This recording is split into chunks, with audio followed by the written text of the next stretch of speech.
Hello everyone, today in this video we will learn how to use resize property in CSS. So let's see, आज की इस video के अंदर हम CSS की एक नई प्रॉपर्टी सीखने जा रहे हैं, resize, जो कि CSS 3 के अंदर आई थी कुछ ही टाइम पहले। ठीक है, प्रॉपर्टीज़ है ये बहुत ही ज़्यादा इंपॉर्टेंट और बहुत ही ज़्यादा ज़बरदस्त प्रॉपर्टीज़ है। इसका जो काम है बहुत ही ज़्यादा कमाल का काम है। ठीक है, तो हम यहाँ पर इसकी हमारे पास टोटली 4 वैल्यूज़ आती हैं, हॉरिजॉन्टल आती है, वर्टिकल आती है, बोथ आती है और नन आती है। और साथ ही साथ आज की इस वीडियो के अंदर हम एक और टॉपिक कवर करने वाले हैं जिसका नाम होने वाला है यूज़र सिलेक्ट। ठीक है, सो सबसे पहले हम इसको समझते हैं, उसके बाद जाते हैं यूज़र सिलेक्ट पे। और यूज़र सिलेक्ट बहुत ही ज़्यादा वो भी इम्पोर्टेंट प्रॉपर्टी आप लोग कह सकते हो, और ये काम आपने बहुत सारी वेबसाइट्स पर देखा भी होगा।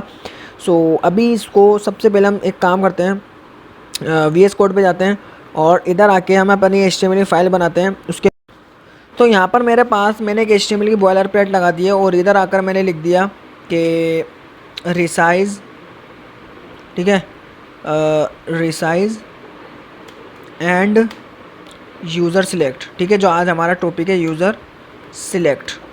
अब इधर आते हैं, इधर आकर मैंने क्या करा, इसको समझने की कोशिश करना, और यहाँ पर आकर मैं एक लिंक बना रहा हूँ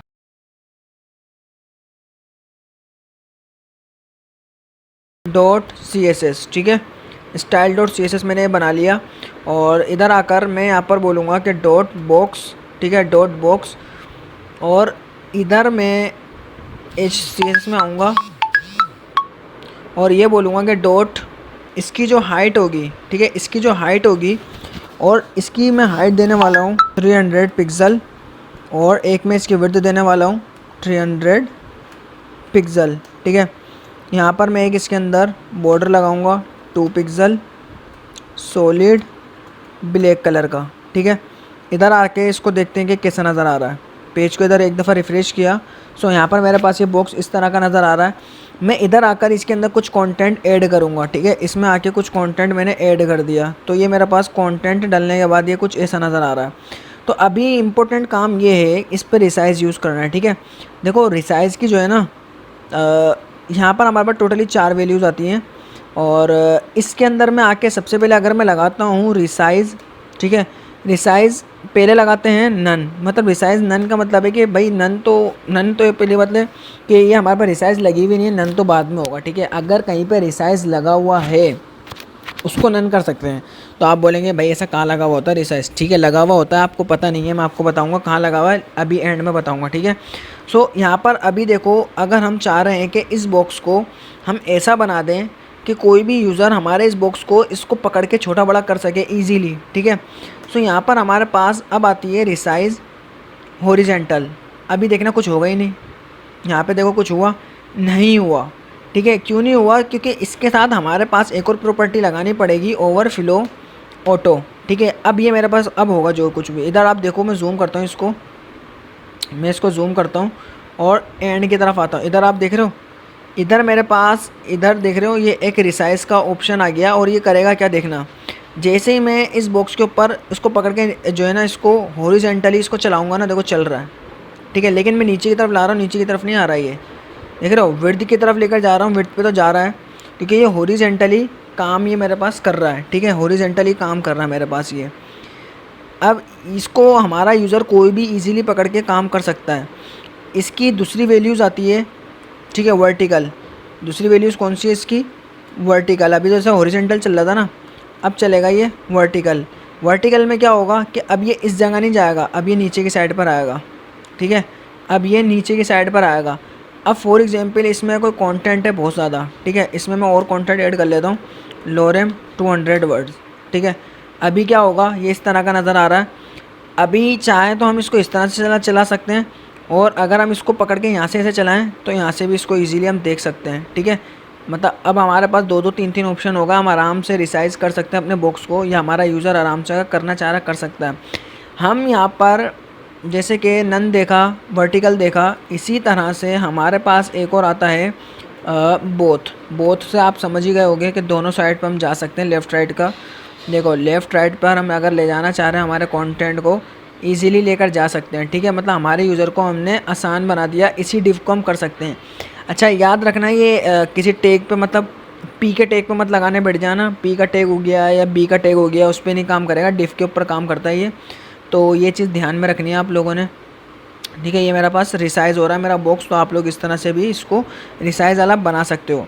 अब बात करते हैं जो सबसे ज़्यादा इम्पोर्टेंट आज की इस वीडियो के अंदर होगा, वो होगा यूज़र सिलेक्ट। तो यहाँ पर हम आते हैं यूज़र सिलेक्ट पर। सो यहाँ पर मेरे पास यूज़र सिलेक्ट की भी 4 वैल्यूज़ हैं, एक आ रही है ऑल, एक आ रही है टेक्स्ट, एक आ रही है नन और एक आ रही है ऑटो। ये बहुत ही ज़्यादा इम्पोर्टेंट प्रॉपर्टीज़ होने वाली हैं और बहुत सारी वेबसाइट्स में यूज़ होती हैं और इनका हम काम देखते हैं क्या है। सो हमारे पास जो ऑल है इसका काम देखेंगे, टेक्स्ट का देखेंगे, ऑटो का। देखो यूज़र सिलेक्ट नाम से ही जाहिर है, ठीक है। मैंने बोला यूज़र सिलेक्ट, लगा दिया नन, जो सबसे ज़्यादा वेबसाइट्स के अंदर अक्सर यूज़ हो रही होती है। इससे ये होता है कि हम चाह रहे हैं कि हमारा जो यूज़र है ना हमारे टेक्स्ट को सिलेक्ट ही नहीं कर सके। देखो अगर मैं इसको हटा देता हूँ, ठीक है, इसको हटाता हूँ और हम आते हैं सर्वर के ऊपर, ठीक है। यहाँ पर अगर मैं इसको सिलेक्ट कर रहा हूँ, टेक्स्ट तो सिलेक्ट हो रहा है, ठीक है, लेकिन हम चाह रहे हैं कि ये कंटेंट जो है ना सिलेक्ट यूज़र करना भी चाहे ना तो भी नहीं कर सके। तो यहाँ पर आके हम बोलेंगे सिलेक्ट यूज़र सिलेक्ट नन, मतलब नहीं हो सकेगा। अब देखो इसको पकड़ के मैं कर रहा हूँ लेकिन हो नहीं रहा, देख रहे हो, मैं इसको पकड़ के कर रहा हूँ और ये सिलेक्ट नहीं हो रहा। तो ये होता है यूज़र सिलेक्ट की पावर कि हमारे कंटेंट को कोई भी सिलेक्ट कर ही नहीं सकता, ठीक है।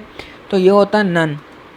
और भी वैल्यूज़ आती हैं यूज़र सिलेक्ट के अंदर, ऑटो। देखो ऑटो का मतलब ये होता है हमारे पास ये डिफ़ॉल्ट वैल्यू है, देखो लगाओ या नहीं लगाओ मतलब ये ऑटो रहेगा। ऑटो का मतलब इस तरह से भी आप लोग कह सकते हो, जैसे कि फॉर एग्जांपल अगर आपके पास जावास्क्रिप्ट से अगर कंटेंट को सिलेक्ट करने का रोका हुआ है, जावास्क्रिप्ट के ज़रिए भी देखो हम कंटेंट को रोक सकते हैं कि मतलब ये जो है ना यूज़र कोई भी इसको सिलेक्ट नहीं कर सके, ठीक है। तो यहाँ पर ऑटो क्या करेगा, वो उसको जो है ना उसकी बात पे अमल कर लेगा, ठीक है, उसकी बात पे अमल करेगा, बोलेगा नहीं अब भाई जावास्क्रिप्ट से कंडीशन लगी हुई आप जो है ना कोई भी सिलेक्ट नहीं कर सकते हो। ऑटो उसको जो है उसकी बात पे अमल करेगा, वो बोलेगा ठीक है मैं इसको जो है ना सिलेक्ट करने नहीं दूंगा। अगर ब्राउज़र इजाज़त देता है, तो अगर ब्राउज़र जो इजाज़त दे रहा है कि आप सिलेक्ट करो तो ऑटो सिलेक्ट कर लेगा, अगर इजाज़त नहीं दे रहा तो ऑटो सिलेक्ट नहीं करेगा, ठीक है ना। एक होता है यूज़र सिलेक्ट ऑल, इसका थोड़ा सा डिफरेंट काम है। अब इसका ये है कि यहाँ पर देखो जैसे ही मैं एक ही क्लिक कर रहा हूँ, देख रहे हो इसका फ़ायदा, एक ही क्लिक कर रहा हूँ, एक ही क्लिक करा और सिलेक्ट हो रहा है। जहाँ पर भी मैं आऊँगा एक ही क्लिक करूँगा सिलेक्ट हो जाएगा, जहाँ भी मैं आऊँगा।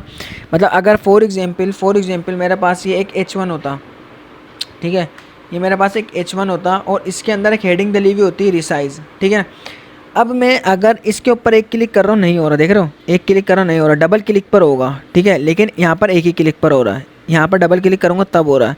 तो मैं ये देखो उसको भी ऐसा बना सकता हूँ, ठीक है। इधर भी आया, इधर आने के बाद मैंने बोला कि मेरे पास जो H1 है, ठीक है, मेरे पास जो H1 है उसको जो यूज़र सिलेक्ट है ना उसको आप बना दो ऑल। मतलब ऑल का मतलब क्या होगा कि एक ही क्लिक पे, देखो क्लिक करा हो गया, इधर क्लिक करा ये भी हो गया, तो एक ही क्लिक पे काम हो रहा है। अच्छा अब एक होता है टेक्स्ट। देखो टेक्स्ट का काम पता है क्या होता है, टेक्स्ट अभी भी देखो काम यही करेगा।